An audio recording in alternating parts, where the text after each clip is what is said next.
Os hablo de un evangelio muy particular. Extraigo el evangelio y su meditación de la página web matermundi.tv. Es un evangelio que lo podemos titular muy bien, Predicación nueva, la que aparece en el mundo con Jesucristo, y dominio sobre el demonio. La ambientación es que Jesús viene de recorrer la orilla del lago y decir a Pedro y a Andrés, a Santiago y a Juan que le siguieran, ¿no? Que él haría que fueran pescadores de hombres. Entonces, dice ya el Evangelio, que es el de San Marcos, capítulo primero, versículos 21 al 28. Y fueron a Cafarnaún, y desde un principio asistía a la sinagoga los sábados y se ponía a enseñar. Y se maravillaban de su doctrina, porque les enseñaba como quien tiene autoridad, y no como sus escribas o maestros de la ley. Se encontraba en la sinagoga un hombre que tenía un espíritu inmundo, poseído por él, y comenzó a gritar: ¿Qué tenemos que ver contigo, Jesús de Nazaret? Has venido a perdernos. Sé que tú eres el Santo de Dios.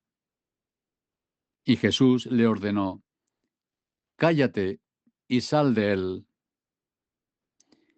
Y el espíritu impuro lo derribó, y gritando fuertemente salió de él.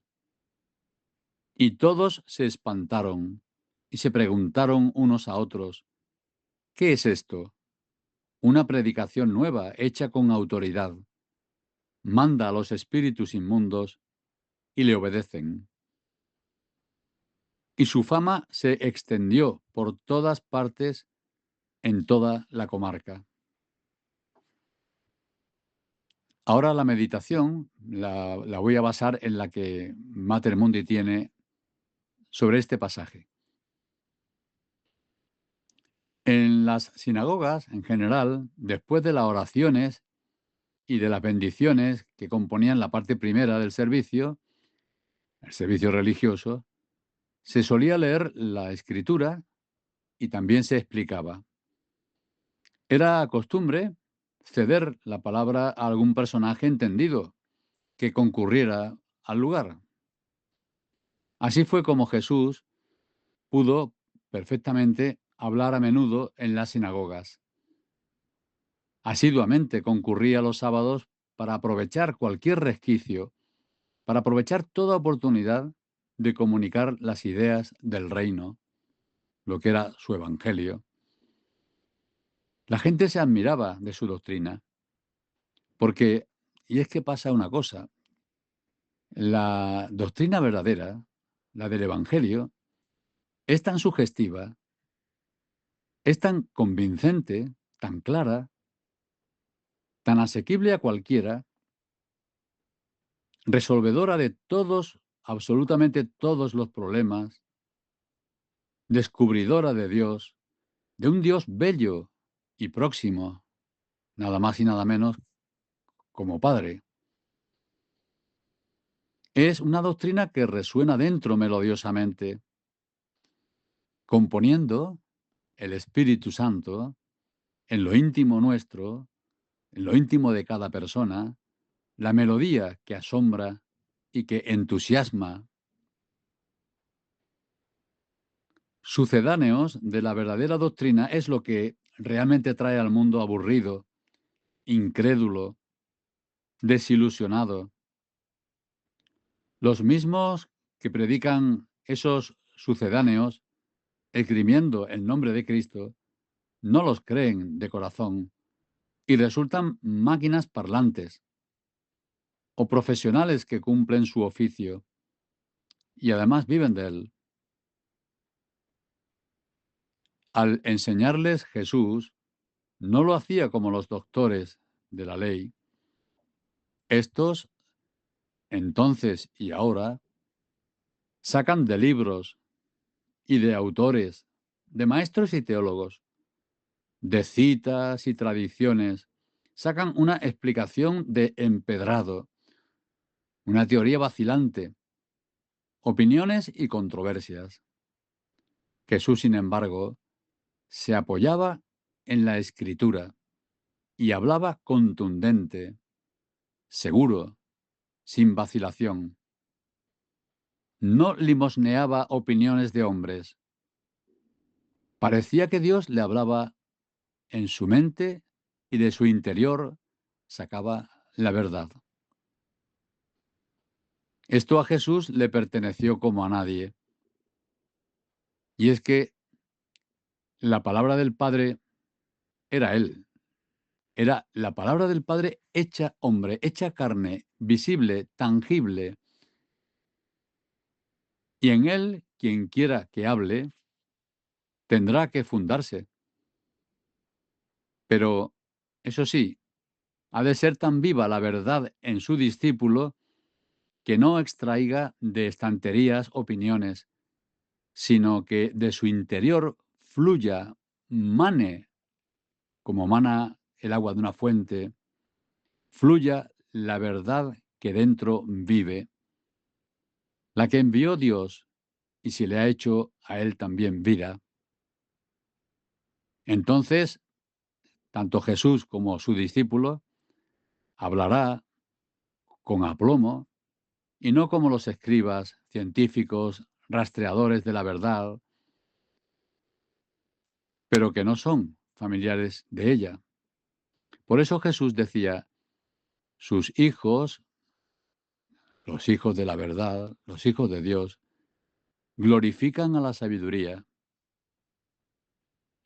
no sus funcionarios, no los que son funcionarios de la palabra. Pues bien, en la sinagoga se presentó, había un poseso, estaba allí encubierto, estaba con los demás, no se notaba. Pero en cuanto llegó Jesús, en cuanto estuvo Jesús, en esa lucha que Jesús empieza contra el diablo hasta el fin del mundo, a favor de los hombres, resulta que Dios puso a los principios palpable este combate para que advirtiésemos que tales indicios materiales, la enorme guerra que invisible está entablada entre la luz y las tinieblas, entre Cristo y Satanás, es manifiesta. Exorbitante es el poder de Satanás sobre la humanidad.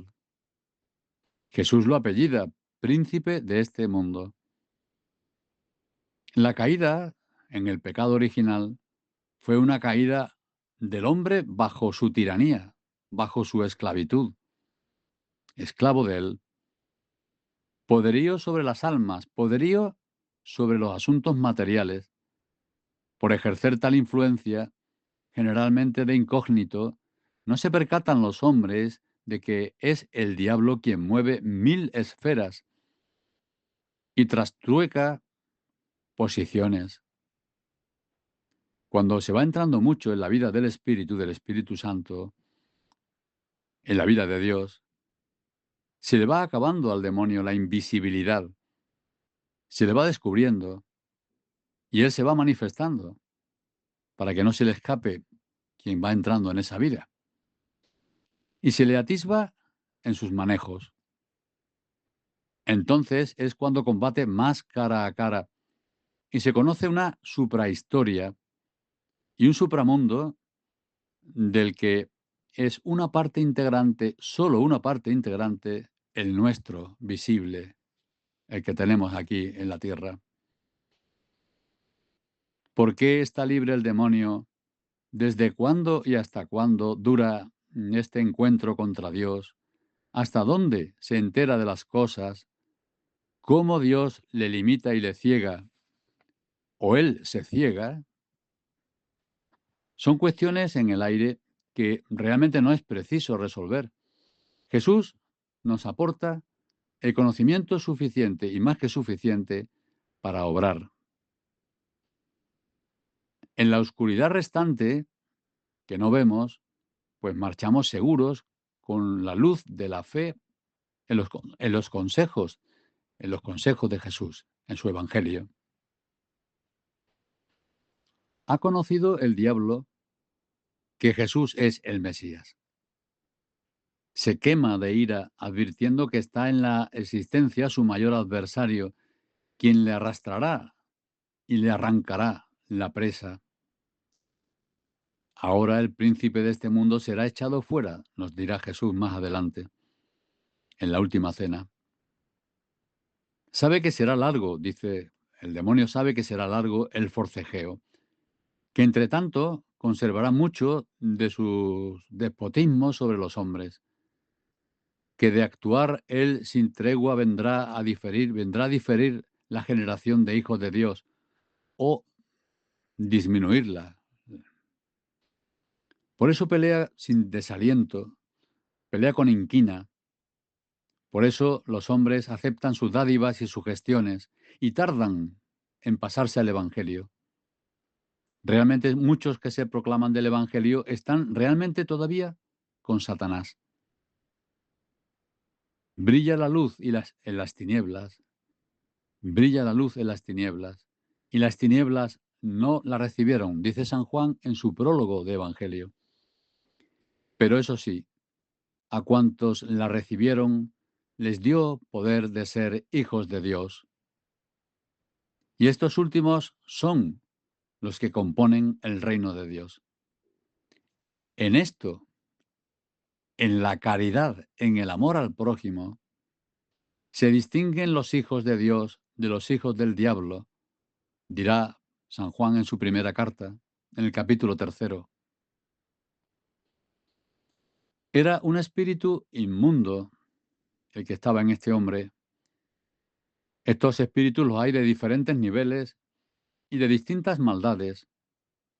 Disponen de una fuerza física que se confunde con una apariencia de voluntad humana, de tal manera que el que comete la acción bajo tal dominio físico, si no posee gran discernimiento, cosa que viene de arriba, y es bueno pedírselo a Dios a través de su Espíritu Santo, que nos lo dé, si no posee gran discernimiento, creerá que es él mismo el que comete la acción con su voluntad, o se angustiará en la duda de que si es él o no es él.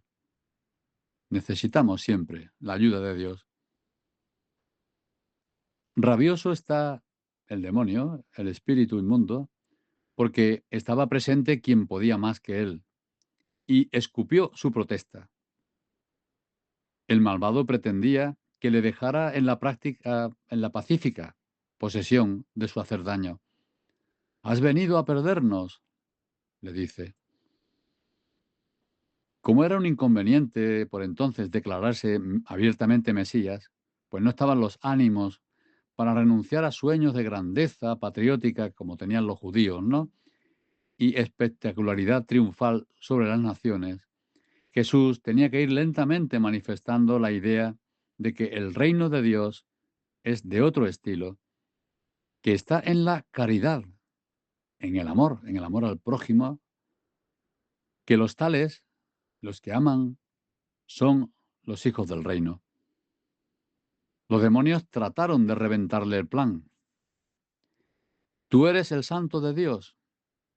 Como más adelante reclamaban los hombres también endiablados, dinos claramente si eres el Mesías. Intentaban reventarle el plan.